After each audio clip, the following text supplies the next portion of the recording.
Welcome, I'm Darren, and I'll be your guide today as I talk about the 1995-96 NBA Hoops basketball set. 95-96 was the fourth period of NBA Hoops, where every 2 years NBA Hoops would reinvent itself almost completely. 89 and 90, there was one, well, in 89 they had one design, they tweaked it for 1990, they reinvented it for 91, and then tweaked it for 92, and then reinvented it for 93, and tweaked it for 94, and so in 1995 they reinvented it again. But in each case, when they reinvented from one to the next, there was always some pieces, some aspects of the card before that still kind of showed up. You could kind of see it. So that meant that Hoops always still kind of looked like NBA Hoops. Now, if you look at 89 and you look at 1994, they look nothing alike, but if you go through the journey, you can tell how they got there. 1995 was different. They completely rebuilt the model. And this was a good move because NBA Hoops was the standard bearer for, it was the basic card for basketball. It was kind of like not the typical card as much as the truly iconic, this is what a basketball card is. In baseball, Topps was always that. In football, Pro Set had been that, and okay, well, football didn't really have a true, this is the typical football card. But in basketball, NBA Hoops had developed that in 1989 and always kind of held it as just kind of the typical standard bearer for basketball cards. And part of that was the fact that it was a card that was branded with the NBA. The NBA worked with them.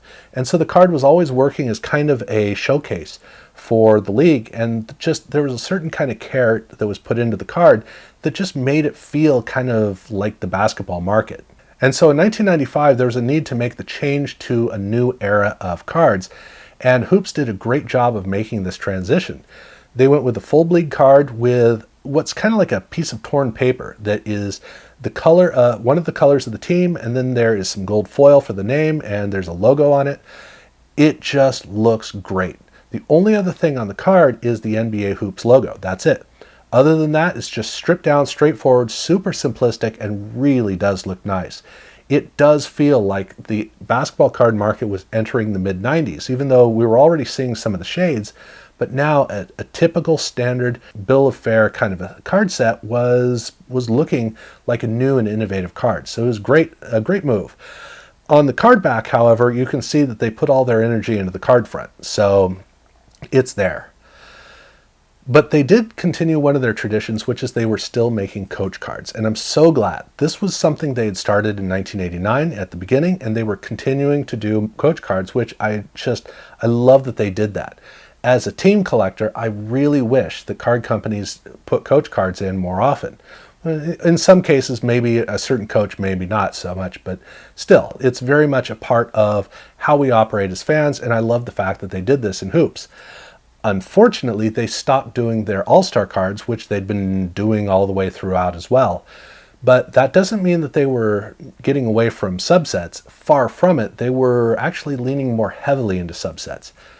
There is a lot going on in the set, really a lot. And the first subset is their Super Softs, or Super Sophomores. This is looking at the star players who were rookies the previous season, and the cards are, let's just say, not subtle. These cards do a great job of enunciating who the star rookies from the previous year were. And yeah, they're definitely not subtle. They do have a little bit of gold foil on this, and most of the subset cards have gold foil on it, which makes these really cool. And when we transition over to the next one, which is Milestones, you can see that it is an integral part of a gorgeous card. I love how these cards came across. They're looking at highlight moments from statistical moments from the year before, and as a diehard John Stockton fan, I think this is a great year to do this. Absolutely great. And one of the cool things about this card is it has a whole bunch of names on the card which play into the whole nature of the players in the league who are kind of to be considered in conjunction with this player. So just really cool card. Then they have Buzzer Beaters, and Buzzer Beaters is a card that absolutely looks like it's a Skybox card that just happens to have an NBA logo on it. It's a beautiful card, the way that the whole card has been built. Obviously, these are players who are really good at clutch shooting, And I love the way that they use gold foil for the clock. And so the way this card comes across is just exquisite, and it really shows the Hoops Skybox family working well together. Then they have one of the most interesting and unique cards that you're going to find anywhere in basketball. It's Pipeline, and it's a 2 front card. So they have a face in the front and a face on the back. On the front, they have an NBA player on a team, and on the back, they have a CBA player.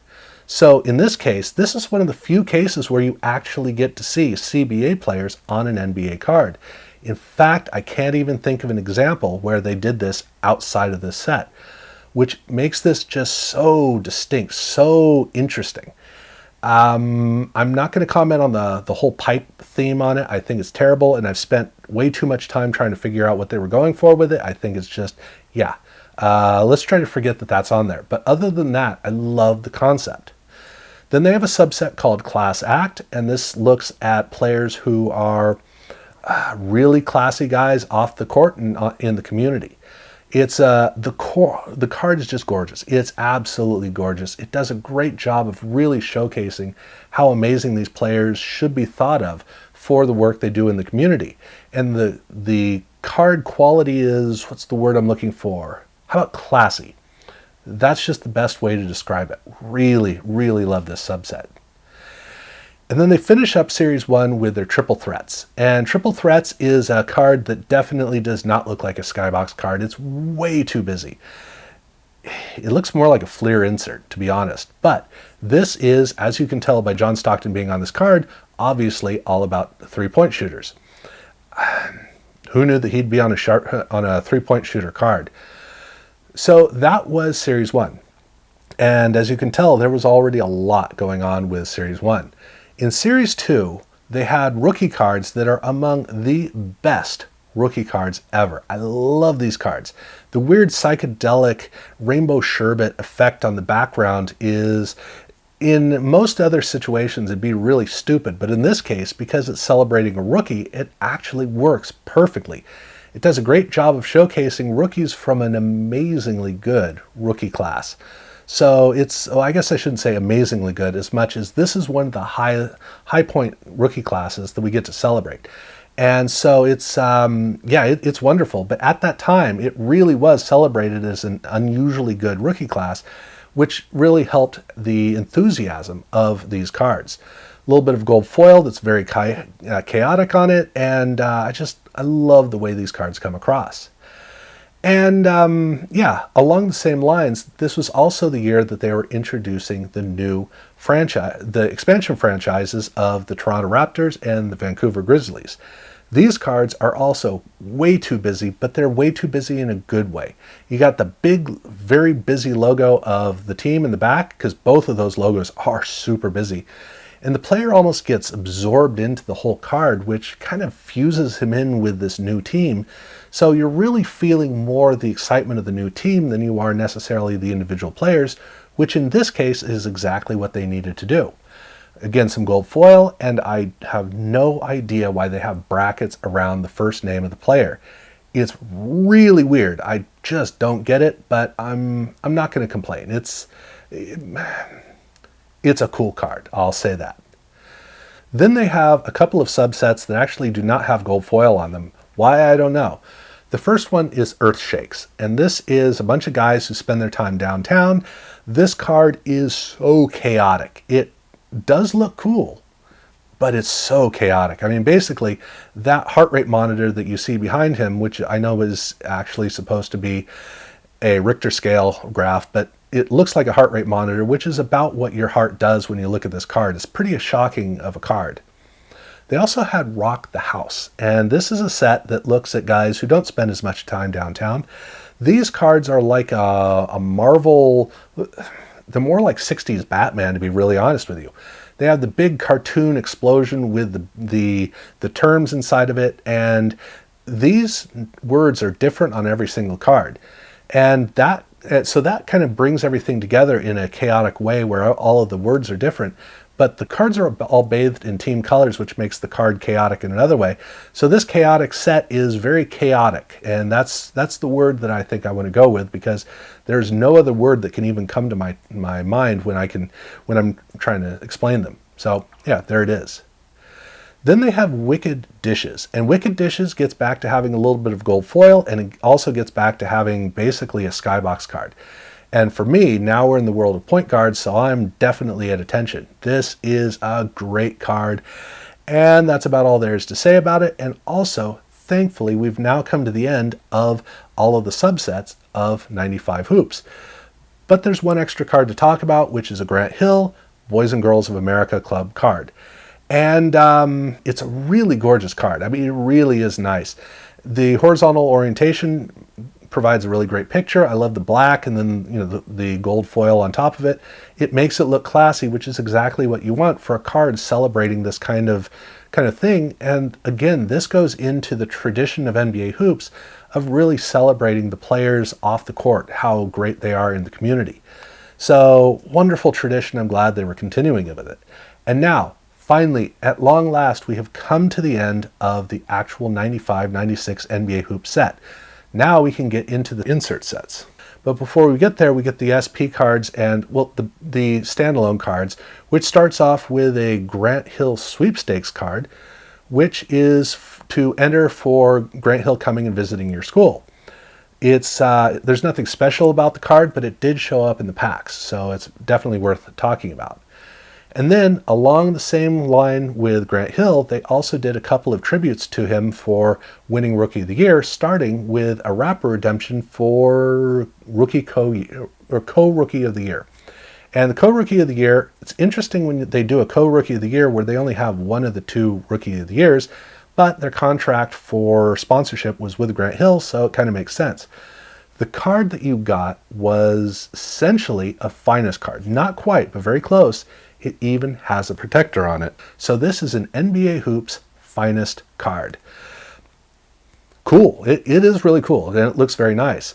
But it pales in comparison to the tribute card, the Grant Hill tribute card, inserted into packs, which is a card very thick with a window in it with acetate, so that you have kind of like a sky behind. Looks gorgeous. But the card also has etched foil all around the outside, which is kind of subtle, but it's gorgeous when you get the light right. And subtle etched metal is going to be very much a theme for what we're going to be talking about as we move through the inserts. Because after all, we haven't even gotten to the inserts. We've got this, and now it's time to finally move into the inserts, starting with Block Party with actually some etched foil on it. Now, I'm not going to show you the etched foil because it's tough to photograph. This is very, very minor, and I never even realized until I was working on this video that it even had etched foil on it. It does, and it's kind of incidental, primarily because these cards are so chaotic in terms of how they're designed. That whole psychedelic effect in the background is way overdone. All through the set, all the cards are different, and it's not even team colors. It's really weird. Now, I will note that they say that if you get 3D glasses, the blue and the red, that makes the cards have an effect. I have to admit, I keep forgetting to look at those, and I don't have any of my red and blue glasses with me, so I can't verify it. But the inserts, I don't know if it's all of the inserts or just some of them, but they're supposed to be affected by that look, which with these colors, it doesn't surprise me. Although I imagine you'll want to be sitting down when you look at these cards through those glasses, because it's probably going to be pretty crazy. And then they have a small set of, well, Grant Hill. These cards also have not as subtle of etched foil. This is a lot stronger, but it's really gorgeous. I love the way that it looks. It's got very rich colors. It's a really cool small set, but it's called Grant's Dunks. And the reason I have to note that is because they also had a set called Grant Slams, which is also a small set.